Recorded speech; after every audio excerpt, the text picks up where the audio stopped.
अभी हम देखते हैं कि अगर डोमिनेंट फर्म ओलिगोपोली करती थी, मतलब कि अगर डोमिनेंट फर्म एडवांटेज उठाती थी अपना डोमिनेंस का, तो क्या होता था मार्केट में। फॉर एग्जांपल समझो कि अगर बिस्लरी डोमिनेंट फर्म है, ठीक है, और बिस्लरी को देख के एक्वाफिना हो गया और एक बेली करके ब्रांड है, ऐसे ऐसे करके ब्रांड्स है, ठीक है, पानी के बॉटल के, ये लोग सब लोग बिस्लरी को अगर कॉपी करते थे, मतलब पहले बिस्लरी को बोलते थे कि पहले तुम प्रोड्यूस कर लो, जितना बचेगा हम लोग प्रोड्यूस करेंगे, जैसा हमने स्टेकलबर्ग में पढ़ा था। तो अभी मतलब ऐसा दिखेगा बिस्लरी का डिमांड कर्व। मतलब सबसे पहले क्या होगा, बिस्लरी एक अपना खुद का प्रॉफिट मैक्सिमाइजेशन वाला एरिया चूज कर लेगा कि मैं इतने प्राइस पे इतना क्वांटिटी प्रोड्यूस करूँगा। क्यों? क्योंकि इधर ना इसको मैक्सिमम प्रॉफिट मिलेगा। A R average revenue is equal to M C, मतलब इसमें इसको मैक्सिमम प्रॉफिट मिल रहा है ये वाले इसके अंदर। तो इतना क्वांटिटीज अगर वो प्रोड्यूस कर रहा है इतने प्राइस में, तो इसका एकदम ज़्यादा प्रॉफिट है। तो अब जो बचा हुआ क्वांटिटीज़ है ना, वो ये लोग को लेना पड़ता था, इसके कॉम्पिटिटर्स को। तो ये एक्वाफिना, बेली, इतना सब क्वांटिटीज़ ले लेते थे यही प्राइस पे, उनको यही प्राइस पे अग्री करना पड़ता था, ठीक है। तो अब दो डिमांड कर रहे थे, एक मार्केट में क्या डिमांड चल रहा है और एक बिस्लरी का कितना डिमांड है। तो जो बिस्लरी का डिमांड है ना, हमने पहले भी डिस्कस किया था, वो डाउनवर्ड स्लोपिंग होता है, और परफेक्ट कंपटीशन में तो इलास्टिक होता है डिमांड, पर ये वाले सब इसमें डाउनवर्ड स्लोपिंग होता है।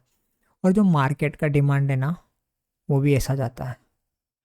पर अब इधर क्या हो रहा है कि ये दोनों पैरेलल नहीं है। देखो अब मार्केट का जो डिमांड है ना, मार्केट का डिमांड वो इससे मीट हो रहा है किधर ना किधर, इधर जाके डोमिनेंट फर्म से। ये डोमिनेंट फर्म का डिमांड स्ट्रक्चर है, डोमिनेंट इधर लिख देता हूँ।